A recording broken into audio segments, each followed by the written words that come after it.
Well, thank you very much for having me here at Belsize Square Synagogue and for spending some time this morning talking about Rosh Hashanah. How would you describe Rosh Hashanah? So Rosh Hashanah is the New Year, the Jewish New Year. It's often translated just as the birthday of the world, but it's better understood as the day the world was conceived. Yeah. It's this idea that on this day we wipe the slate clean and we have this whole clean slate in front of us. We can make anything we want of the new year. The holidays are a lot about family, and we have a lot of family meals. So it's not just us with our daughter, but it's the extended family. Huge amounts of family. Yeah. My parents, grandparents, family on both sides.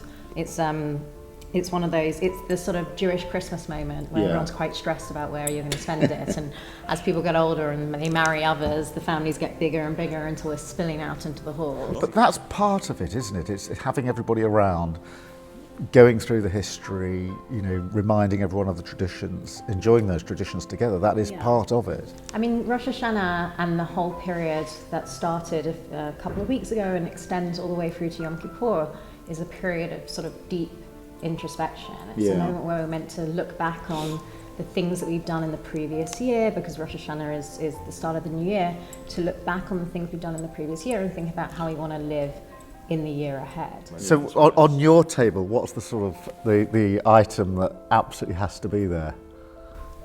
My family have a very strange tradition of always having, and this is not Jewish in any way, but just one of these things that like every family has their thing. We always have to have the same specific chicken dish. And you also always have a round challah, the idea of wholeness, the world, this idea of the year ending and the year beginning.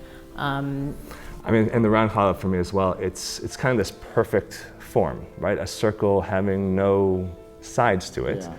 And it really reflects the new year, that we have this clean slate. We all have this chance to be perfectly whole again. And throughout the year, we'll get stretched out and we'll turn into a regular shaped challah. But at least at the start of the year, we all get to be these perfectly round, beings, and we can become anything we really want. I mean, the other thing is that all of the liturgy for the holidays is written in the collective. So we don't say, like, God do this for me, or I did this thing. It's all about we and us, which is this reminder that no man is an island, right? We all have to be in this together and help one another. And a rising tide will raise all ships, and that's what we try to do as a community. Fantastic. Well, thank you very much for sharing that with me. Of course, thank you so much for being here. Thank you. Pleasure having you.